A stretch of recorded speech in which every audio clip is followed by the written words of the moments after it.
Hey guys, today we're going to read a book titled First Day in Grapes by L. King Perez, illustrated by Robert Casilla. I want you to take a look at the front cover of this book and take a notice of what you see. This realistic fiction book will relate to the challenges of the first day of school of a new school, and we're going to see what happened. How do you feel on the first day of a new school?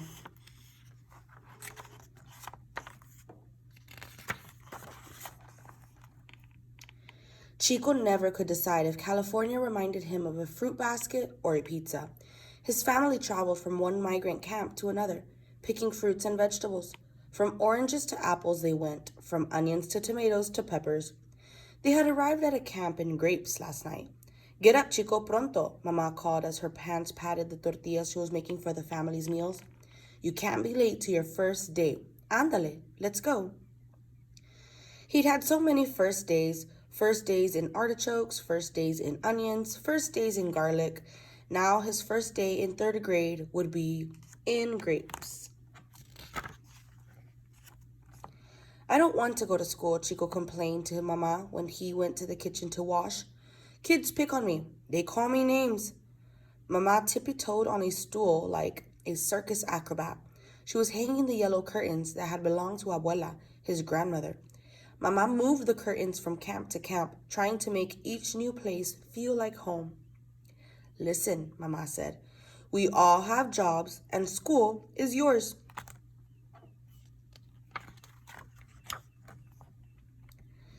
Mama jumped down from the stool and put one hand on Chico's shoulder, the other on his back. She straightened him up until he looked like Papa before he went to work in the fields each day. Chico wondered why Mama kept doing that.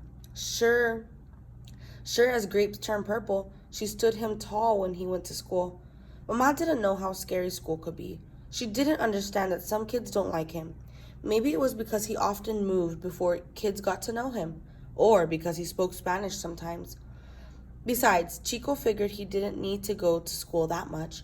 He wanted to be a race car driver, driving fast, winning a big trophy. Vroom! They didn't teach you how to drive race cars in school. At the bus stop, Chico varoomed over to a few kids he had seen in other camps. Hola, he said, steering them hello. Hola, they shouted back. When the bus came, the driver looked mean as a crew boss. Hurry up, the bus driver boomed before Chico or the other kids could find places to sit. Move it. The bus lurched forward. Chico grabbed the back of a seat and held on. You better watch out, or old Hunch will get you, the boy sitting there warned Chico.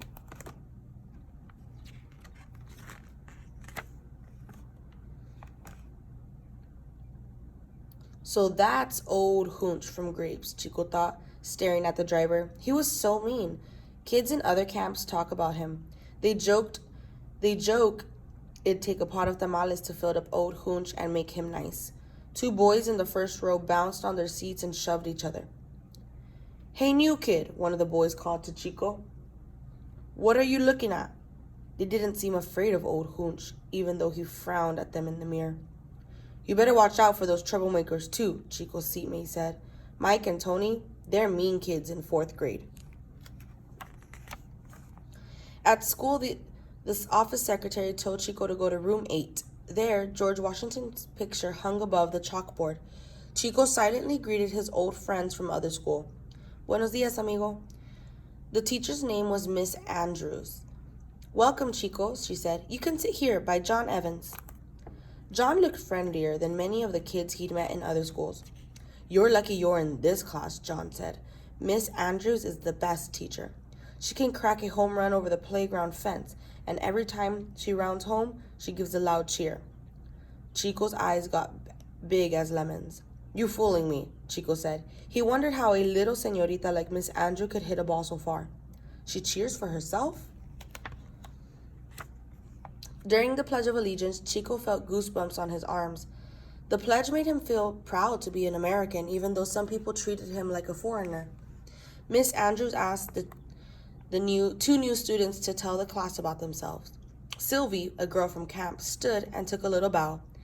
My name is Sylvie Castro, she said. I have 2 brothers and 2 sisters, but I'd rather have a kitten. Everyone laughed, even Miss Andrews. Now Chico saw the whole class looking his way. George Washington, too. Chico had to say something. I'm Chico Padilla. My papa picks more crates than his friends Juan Grande and Juan Chiquito together. He's real quick. Then Chico was quick, too. He sat down fast. The class was quiet, but Miss Andrews smiled at him. Miss Andrew likes me, Chico thought. He would try to work hard for her. He wondered if he should have told about himself, about how he could dance the bull dance while his uncles played the salsa on guitar, or how he wanted to be a race car driver. Next, Miss Andrew put out some pictures. Choose a picture you like, she told the class, and write a story about it. Chico picked a white house with bushes and flowers. He bet that house had a room for cooking, another room for bathing, and bedrooms for everybody. It probably even had hot water and a TV. Chico didn't like writing. It was hard to find the right words, but he did his best for Miss Andrews. My house, she is okay, Chico struggled to write. The paint is coming off, a little hole in the floor. Someday I'll have a nice house like this. During math, Miss Andrews called on Chico. 14 plus 45 is, Miss Andrews asked. Chico picked up the chalk and wrote 59. It was easy as adding the crates of fruits and vegetables Papa picked. Miss Andrews winked. Let's try 58 plus 36. In a flash, Andrew wrote 94. Miss Andrews' eyebrows shot up. You can do 59 plus 94? Chico thought for a second.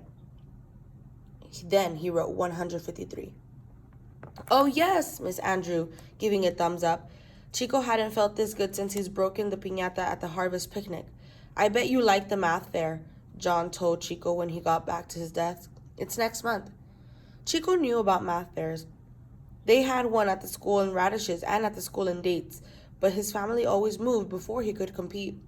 Quickly, Chico added up the weeks they'd be in grapes.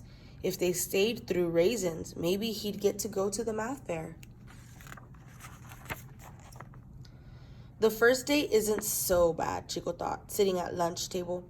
He peeled a grape and popped it into his mouth. It felt smooth and cool. Nothing scary happened, and there would be a math fair. Just then, Mike and Tony, the troublemakers from the bus, came over to Chico's table. Oh, yum yum, let's see what this new kid eats, Mike said, grabbing Chico's lunch sack. Looky here, said Tony, holding up a tortilla. This looks like cardboard. I bet it tastes like it, too. Chico's heart thumped.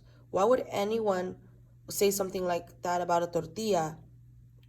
Why anyone who would say something about that a tortilla could hurt him bad?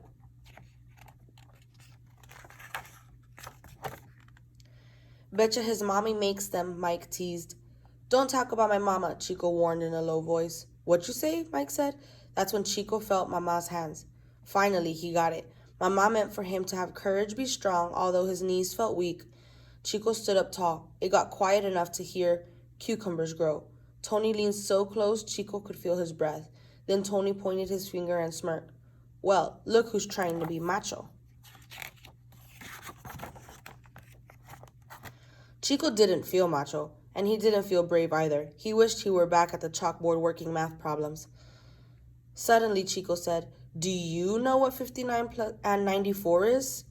What? Mike and Tony said together. They looked surprised. 153, Chico replied. Hey, kid, Mike said. You learned to add counting the holes in your roof? Mike and Tony high-fived and bent over laughing. Need an easier one? 25 and 72, Chico heard himself say. 97, he answered before they got a chance. A crowd of kids began to surround them. What if you take 65 crates of dried grapes and add 75 crates to it? How many crates of raisins do you get? Chico continued. The crowd was growing, watching, waiting. Leave him alone, a girl called out. He didn't do anything to you, someone else added. Tony looked around. This is dumb, he said. Who cares about adding up crates? Yeah, who cares, repeated Mike. No one moved. No one said a word. Finally, Mike and Tony turned, trying to look tough. The crowd parted, letting them walk through. John rushed over to Chico. Those kids scare everybody, said John. But you didn't look scared. They scared me some, Chico admitted, but he thought, bravo. He stood up for himself, and it felt good. You think you'll be here for the math fair? John asked. We could be partners. Chico smiled. Maybe. I'd like that.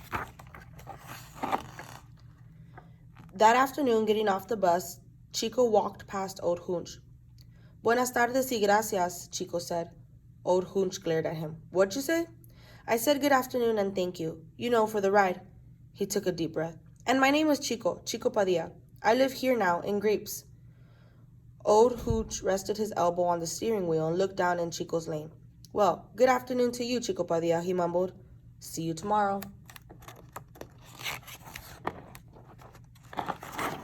Chico jumped off the bus. This had been a pretty good first day. He had a new friend, a good teacher, and Old Hooch knew his name. Chico watched until the bus disappeared in a cloud of dust. Then he ran down the lane towards home, where yellow curtains blew in the windows.